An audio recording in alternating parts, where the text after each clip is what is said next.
वीरांगना क्लब के द्वारा वृद्धाश्रम में सुंदरकांड पाठ का आयोजन आत्मिक शांति व आध्यात्मिक जागरण की दिशा में एक अनुकरणीय पहल। 17 जून अर्थात बीते मंगलवार को सामाजिक चेतना एवं सेवा के क्षेत्र में सक्रिय वीरांगना क्लब द्वारा वृद्धाश्रम पॉलिटेक्निक चौक पूर्णिया में भव्य सुंदरकांड पाठ का आयोजन संपन्न हुआ। यह दिव्य आयोजन केवल धार्मिक अनुष्ठान नहीं बल्कि उन वृद्धजनों के लिए एक मानसिक संबल और आध्यात्मिक सांत्वना का माध्यम था जो जीवन की संध्या बेला में अपनों से विच्छिन्न होकर एकाकी जीवन व्यतीत कर रहे थे। वीरांगना क्लब की अध्यक्ष श्रीमती सुष्मिता राय ने बताया कि यह आयोजन उन बुजुर्गों के लिए एक संवेदनशील आध्यात्मिक प्रयास था जो जीवन के अंतिम बेला में अपनों से दूर रहने की वेदना से ग्रसित हैं। इस पाठ के माध्यम से उन्हें प्रभु की भक्ति में लीन करने का प्रयास किया गया, जिससे वे सांसारिक विषाद और मोह माया की पीड़ा से ऊपर उठकर आत्मिक शांति और संतुलन प्राप्त कर सकें। सुंदरकांड श्री रामचरितमानस का अत्यंत पुण्यकारी और प्रेरणादायक प्रसंग है, जिसमें हनुमान जी की भक्ति, बल, साहस और सेवा भावना का अद्भुत वर्णन मिलता है। इस पाठ को कष्टों का निवारक, मन की शांति का साधक और भक्ति का सार स्रोत माना गया है। इस आयोजन में वीरांगना क्लब की सभी सदस्यों ने पूर्ण निष्ठा, समर्पण और करुणा भाव से सहभागिता की। क्लब की इस अभिनव पहल ने यह सिद्ध किया कि भौतिक देखरेख के साथ साथ मानसिक और आत्मिक पोषण भी वृद्धजनों के जीवन की अनिवार्य आवश्यकता है। वृद्धाश्रम में बुजुर्गों को भोजन, चिकित्सा एवं देखरेख की सुविधा उपलब्ध है, लेकिन आत्मा की तृप्ति केवल शरीर के पोषण से नहीं, ऐसे आध्यात्मिक आयोजनों के माध्यम से ही वृद्धों को जीवन के शेष पलों में सार्थकता, संतोष और आनंद का अनुभव कराया जा सकता है। इस कार्यक्रम में वीरांगनाओं के साथ विशिष्ट अतिथि के रूप में प्रथम श्रेणी न्यायिक दंडाधिकारी राहुल प्रकाश, डॉक्टर अक्षय, सुमन जी प्रकाश, मयंक एवं साक्षी सहित अन्य गणमान्य जन उपस्थित रहे। सभी ने वीरांगना क्लब की इस सद्भावनापूर्ण पहल की भूरी भूरी प्रशंसा की एवं बुजुर्गों से संवाद कर उनके हृदय को शक्त करने का कार्य किया। वीरांगना क्लब की यह पहल भविष्य में समाज के लिए एक अनुकरणीय उदाहरण सिद्ध होगी। हमेशा पूर्णिया शहर में महिलाओं के सशक्तिकरण के लिए हमेशा कुछ ही कार्य जो है सामाजिक कार्य किया जाता है। उसी के तत्वाधान में सुष्मिता जी और वीरांगना क्लब की जो भी हमारी बहनें हैं, उन्होंने यहाँ पे हनुमान जी का पाठ रखा है। हमें बहुत ही खुशी है कि हमें भी इसमें अतिथि के रूप में इन लोगों ने इनवाइट किया और मैं मना नहीं कर पाया और इसमें शामिल हुआ। मैं बहुत कृतज्ञ हूँ सारी बहनों का और सुष्मिता जी का, और मैं आशा करता हूँ कि वीरांगना क्लब जो है ऐसे कार्यक्रम हमेशा करते रहेंगे जो महिलाओं के सशक्तिकरण और समाज को आगे बढ़ाने में काम करेगा। मूलभूत सुविधाओं के साथ साथ वृद्धाश्रम में इस प्रकार के कार्यक्रमों को किस प्रकार देखते हैं? हम इस वृद्धाश्रम से बहुत पहले से ही जुड़े हुए हैं। जब से मेरा स्थानांतरण पूर्णिया जिले में हुआ, मैं इस वृद्धाश्रम से जुड़ा हुआ हूँ। बहनों के सहयोग से मैंने अपनी बेटी का जन्मदिन भी इसी वृद्धाश्रम में जो वृद्ध महिलाएं और पुरुष हैं उनके साथ ही मनाया था। और मैं हमेशा प्रयासरत रहता हूं कि जो कुछ हो पाए मेरे स्तर से इस वृद्धाश्रम के लिए करूं। आगे भी मैं लगा हूं।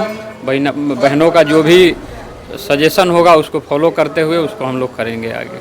आज वृद्धाश्रम में हम लोग सुंदरकांड का पाठ करवा रहे हैं। आज यहाँ पे जो है पंडित जी के द्वारा सुंदरकांड का पाठ करवाया जा रहा है। यहाँ अक्सर किसी न किसी कार्यक्रम के लिए आते रहना होता है।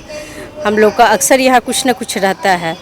तो इधर DLSA का एक प्रोग्राम था, उसमें हम आए थे तो देखे क्या कि बहुत सारे वृद्धजनों के मन में बहुत सारा सवाल था, या बहुत सारा नहीं होता है कि कोई मेरे बच्चे हमको यहाँ छोड़ के चले गए, कोई लेने नहीं आ रहा, मेरा कोई नहीं है। मतलब ऐसा जिसके लिए शायद हम लोग कुछ नहीं कर सकते।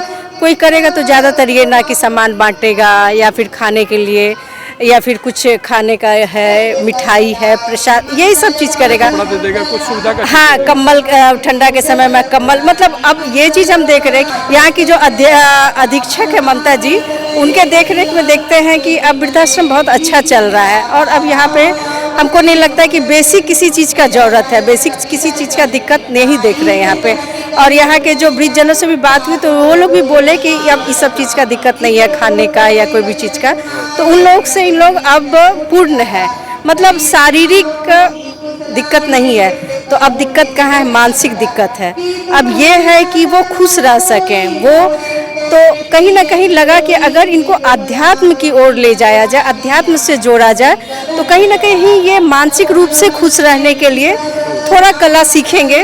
तो इसीलिए बहुत सोच के बाद लगा कि नहीं, ये कराना चाहिए। अगर ऐसा ऐसा कुछ कार्यक्रम होता है, पूजा पाठ होता है, तो कहीं ना कहीं धीरे धीरे वो अध्यात्म की ओर जुड़ेंगे, और जब अध्यात्म की ओर जुड़ेंगे तो जो मोह माया या इससे जो उनको परेशानी है, उससे कहीं ना कहीं थोड़ा निकलेंगे और खुश रहेंगे। मानसिक शांति मिलेगी। जी, मानसिक शांति मिलेगी। तो इसके वजह से हम लोग यहाँ पे आज सुंदरकांड का पाठ कराने का हम लोग वीरांगना क्लब की तरफ से प्लान किए। मुख्य अतिथि के रूप में जब जुडिशियल मजिस्ट्रेट फर्स्ट क्लास वो थे, या आपको सीलिमा जी लोग हैं, डेजी रानी है, इन लोगों को बोला गया है। यहाँ पे हम लोगों के लगभग सदस्य हैं मौजूद, और सबके सहयोग से और सबके साथ से ही ये संभव है।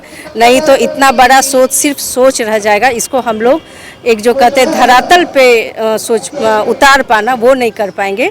सबका साथ है तभी ये आज धरातल पे उतर के हो पा रहा है। सुष्मिता राय, वीरांगना क्लब के अध्यक्ष। देखिए, यहाँ समाज की बड़ी दुर्भाग्यपूर्ण विडंबना है कि यहाँ परिवार के वो सदस्य हैं जो कभी न कभी अपने परिवार के मुखिया हुआ करते थे, यानी कि आधारशिला हुआ करते थे। वैसे कपूत को क्या कहा जाए जो कि अपने वृद्ध माता पिता को छोड़ जाते हैं भटकने के लिए।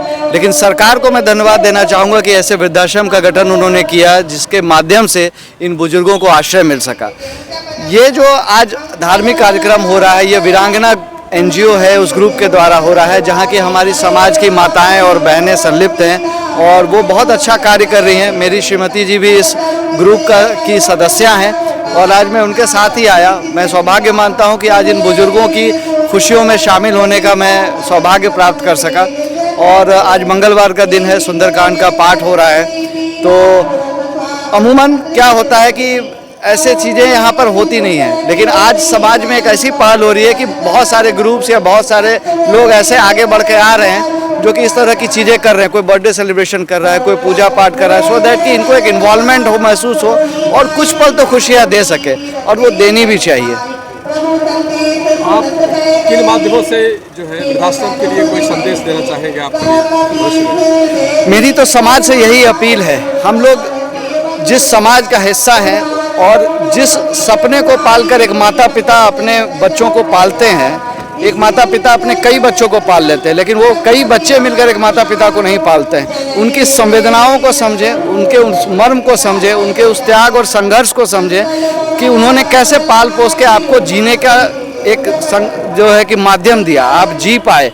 और जब आप सक्षम हुए तो आप अपने माता पिता को किसी बात में या किसी व्यभिचार में आकर आपने उन्हें दरकिनार कर दिया, ये कहीं से भी मानवता का परिचय नहीं है। तो मानवता का परिचय दें, उनकी संवेदनाओं को समझें और उनका आशीर्वाद लें। आप फिल्म से जुड़े हुए थे, आप अभी बता रहे थे जी कि आपने कोशिश की है, इसके बारे में ज़रा बताएंगे।